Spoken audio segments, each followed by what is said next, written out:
Eorzea is saved. Gaius is dead, and his grand machina destroyed. But the story continues. The Garleans may have been stopped, but the rest of Eorzea's enemies march on. For now, though, far more mundane things occupy Minfilia's mind. After beating back the Ultima weapon, our fame has skyrocketed, and our abilities shown to all Eorzea. The grand companies came to us when we became an icon slayer, looking to leverage our skills for the good of the realm. Now corporate petitioners have come with far less altruistic intentions. Minfilia is disinclined to listen to them, and that only elevates my opinion of her. Alfino, showing his brilliance to the world, proposes we move. The Scions should leave the border of the city-states and set up shop in Mordona. Despite my sarcasm, this is genuinely a good idea. That's one of the things I came to realize playing the patch content. My hero and his writers are very good at a slow burn thriller story. When they're allowed to pace themselves, drop small hints and feed breadcrumbs, it's bloody good writing, but you're not expecting it. That's where the dissonance lies. We jump from the relatively high octane of the end of 2.0 into the second act of a Sherlock story. They haven't prepped you to look for these clues. They haven't allowed you to settle into this new pace. Moving to Mordona proves to be a far easier thought after Minfilia is reunited with her adoptive mother, Flamen. But that thought is rudely interrupted by the news of another primal, King Moogle Mog XII. I forgot to mention the Moogles in my coverage of 2.0, and I'm glad I did. If I hate Tractum and the Goblins, then how I feel about the Moogles can best be described as loathful rancor. If there is one last Moogle hater, it will be me. There's no reason for this. I just hate them. And there's good news for me in particular. I get to beat the shit out of them. The rest of 2.1 is just to build up the Ascians, showing that even the mythical can be summoned, it's not just gods, and that the Ascians are the ones who have taught others the power of summoning. The introduction of Elidibus is strange. He doesn't do a lot, but he throws most of what we know about Ascians into disarray. The emissary is to be a recurring feature in the story from now on, preaching balance in all things and hyping up the Echo. But despite his claims of neutrality, he is still very much an Ascian, and constantly works to oppose us. He shows up once every other patch, dicks us around for a bit, and then vanishes back into his mystery. Patch 2.2 provides our first look beyond the borders of Eorzea, as we hunt down crystal thieves, a collection of Doman refugees beg us succor, and being the good people we are, we try to help them. Though none in Uldar are willing to take in the refugees, however. And their excuses ring oddly familiar in my European ears. Uldar cannot take them. The streets are choked with refugees already, survivors of the calamity and those who have fled Alamigo. Uldar already has so much on its plate. Their reasoning almost identical to some offered back in my homeland for why we should not provide aid for those in need, those who have fled, risking life and limb for clearer skies, only to find grey walls instead. Leviathan now enters the picture, a boss slated for the game's original release, shelved due to the 2011 Tohoku tsunami, another primal with disappointingly little to say. The Lord of the Whirl is mute in its symbolism, in its summoning, in its mission. Its only real purpose is in its build-up, the reveal of how the Echo can be used to transfer body. Leviathan itself only seeks to destroy, such that the Sahagin may have a bigger breeding ground. And that's it. Its thralls, the Serpent Reavers, say nothing of it either. They do naught but kidnap and steal crystals, just like every other thrall. It's really disappointing how the trend for the primals is downward so far. From the highs that were Ifrit to this. Their inclusion at this point is just to fill out the fantasy reference roster. We take in the Domans for the work they can do for Mordona, and are soon begged by other refugees for aid. Now we are in the same position as Uldar claimed to be in. We, however, would not turn away those in need, and this becomes a real moral struggle for Minfilia. These thoughts, however, are put to the side as the news of a riot in Uldar comes, and word that the little lordling is injured arrives alongside. More of 14's willingness to not pull punches. The riot is caused by tensions between the refugees and the Uldan citizens after the Domans were turned away. But that is all unraveled as we go on. There is a mastermind, a manipulator. Someone can be blamed, and I wish there wasn't. The manipulation is used as part of the ongoing thriller story, riding in the background, but it would have had so much more gravitas if there wasn't. The anger is genuine between the people, but the spark needed to be as well. Forcing the refugees to stand down might have given me pause to stop and think. Would I be becoming like the authoritarians I had reviled so shortly ago? But no. We find the merchant providing sellswords and weapons. He is struck by an arrow protecting the name of his employer. And as a wise man once said, it becomes about the man behind the man behind the man behind the throne.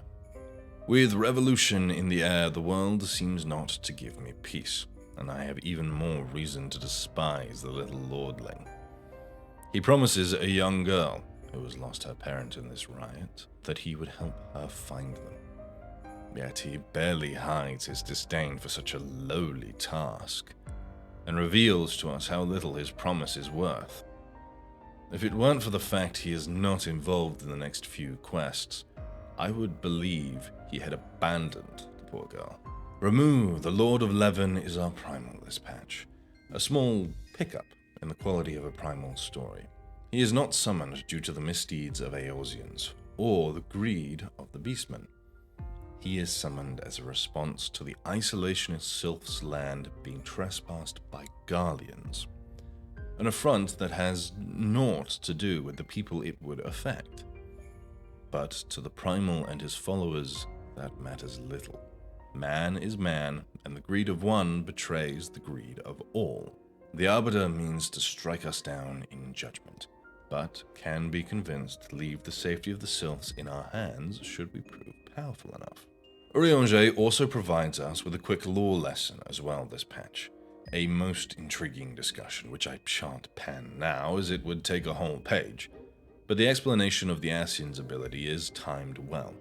They were beginning to fade from the story, being our primary antagonists and all, and it's good to be reminded of them every so often. The little lordling has begun recruiting for his sham of a grand company, and from the start, glaring red flags are raised. The men and women of the Braves sit in one of two camps. Those who come for the good of Eorzea, and those who come for the good of their pockets. Alian, our fellow adventurer, Wilred, the young lad who looks up to us after we saved his life, and Riol, a stalwart ally after the events of Titan. The opposites of the traitorous Laurentius, the gill-obsessed Yuhase, and the deceiver, Ilberd. The Braves are another reflection of the real world. A group formed of righteous ideals with naive leadership, whose funding is never questioned beyond the surface, whose members are never questioned, loyalty assumed, left to fester and rot upon a pile of sugarous money. The Braves turning on their master was never not going to happen. I would say that digging a few steps into the shell companies providing funding would be a normal thing to do in the little lordling's position. But I've met men like him. Men who believe nothing can go wrong so long as they lead. It's never gone well for people like him. But for now, that's not for me to contemplate. I need to go and speak with real allies. Lord Horchefond de Fortomp needs aid with investigating the increase in heretic activity, and the little lordling is all the more willing to assist as they have struck the caravans due for Mordona. Our investigation reveals something sinister at the heart of all this. The heretics mean to resurrect their patron saint, Shiva, but this woman has been dead millennia. She is not God, but she is close to myth, and it seems the Scion's suspicions about summoning are true. The summoned need not be God. Simply the unified desire of the faithful and an abundance of ether is needed, and anything could be summoned. The final primal of ARR reveals to me what each primal represents at their core: a derision of cults. Japan is no stranger to cults. Om Shinrikyo, Happy Science, Soka Gakkai, and so many others. A fervent belief in a higher power is a powerful thing. In this world of magic, it can bring about the end. But each summoning is a vicious spiral, as it spreads, pulling more and more into the depths, never happy until the world bows beneath them, destroyed and lifeless. Myriad reason, myriad groups, but united in their weakness and their folly. Now, this is just me speculating again. I can't reach into the minds of those who did the writing, but if my history GCSE taught me anything, it's that media will always reflect the world it was written in. It is also during this patch my opinions of the Scions was fully entrenched. It's a small aside, only found if you speak with the NPCs in the Rising Stones. Flamen, knowing we would be out working in the harsh cold, offers a hearty and warm meal once we are back. She promises to save us a portion at the least. However, she is not able to. The Scions, Thancred especially, wolf the entire thing down. Stuffing their bellies, they forget about me. Still working out in the cold, looking forward to this meal once I'm back. This seems a small thing when I write it down, but it has been a slow forming opinion. Death by 1,000 cuts. They never do anything to make me outright hate them, but I do not know how I could ever come to like them as so many others seem to. Chasing Lady Iceheart in the snow is interwoven with our background thriller taking a place in the spotlight. As the game derides those who seek a higher power, it also admonishes those who would seek only to better themselves. Roai does provide one good to the world. She spoke a little lordling into it, and for that she has my thanks. But that is all I can say she does for the better. She mirrors said little lordling in almost every way. Born poor and wretched in Ishgard, she suffered unimaginably, but that still does not excuse her actions. And her words fall deaf upon the ears of the refugees taken in by the braves who have suffered similarly, but who have never sold out their people. I think in this moment, Ilberd reveals himself to us wholly. He would never sell out his comrades, and in a bit of particularly pointed foreshadowing, says he would rather cut off his own arm than hurt his friends. And I believe him. He would do anything for his homeland and his people. It's just a shame we are not among them. Now we must meet the final Scion, Moonbreeder Wolfsenwen. She is introduced in patch 2.4 as a sort of Deus Ex Machina. An expert in aetherology, she would be able to help us track Lady Iceheart through the destroyed Aetherite in Snowcloak. Moonbreeder is a strange case. She has more connection to the already present Scions than she will ever have with me. She does sort of just show up, resolve our issues, and then the writers don't know what to do with her. Her death is ultimately meaningless. To me, she didn't need to sacrifice herself. I had no connection with her. She seemed a nice enough lady. But it was decided she would be used to further other people's character development. And that's fine. Having characters that just die is fine. But I don't really care about what happens next. The two characters her death affects are about to be woefully underutilized. Urianger isn't about to do anything for a very long time, and Minfilia is about to disappear. The finale of ARR is fourfold: the Keeper of the Lake, the Chrysalis, the Broken Bridge, and the Bloody Banquet. The Keeper of the Lake started as us trying to appease our Ishgardian allies, promising we would watch the corpse of Midgard Sornmer. In a cruel twist, the ancient dragon strips us of our blessing and begins to follow us around, watching us to see if we are worthy. The Chrysalis is the first chink in the Ascian's armor, proof that we could fight and kill them. Moonbreeder's white orside proving its value even at her death. Nabriales' death is one I can celebrate wholeheartedly. The man was a creep from the word go, and strangely more of an opportunist than his counterparts. Not scheming so much, but leaping on a chance after Midgard Sorma strips us of the blessing. It's nice to see the difference between all the different Ascians. The Broken Bridge affirms our allyship with Ishgard, and our friendship with the Lord Commander and his knights, battling the gigantic form of Vishap, the largest dragon we have seen by far. Probably the longest single battle I have taken part in, with increasing mechanical complexity as Vishap breaks each ward, with the final stand of Lucia and her knights forming a phalanx to take the hit. It's a spectacle fight for certain, and one that lends a lot of character to those there, each of them splitting away to proceed with what they are best at and holding the line till all should fall. The Bloody Banquet is the culmination of all the build-up behind the scenes for the entirety of the patches. Each small scene unraveling to show a grand scheme. Every time I or my friends are wronged, hurt, or even in young Wilward's case, killed, it was to further the machinations of the greedy and the despotic. We were outplayed. Teleji worming his way into the ranks of the Braves alongside Lolorito. The only thing he forgot was that we and Rauban do not follow the same rules as him. Not that he ever followed any to begin with. Uldar, my home, has proven to be my fall. I could never truly escape the cold, slithering arms of her devilry. We flee, and all tumbles around us. Whilst these events have been transpiring, other events have been occurring around Eorzea, most notably the Crystal Tower and Coils of Bahamut raid series.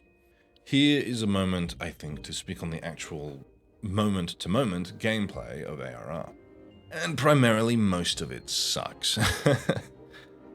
In the 40-odd hours it took me to beat the story up till the banquet, I'd say a good 25 of them were spent going from place to place, hitting middle mouse button and zoning out until I hit a wall.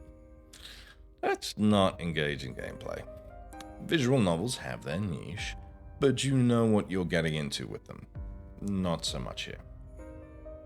Actual combat can be really fun.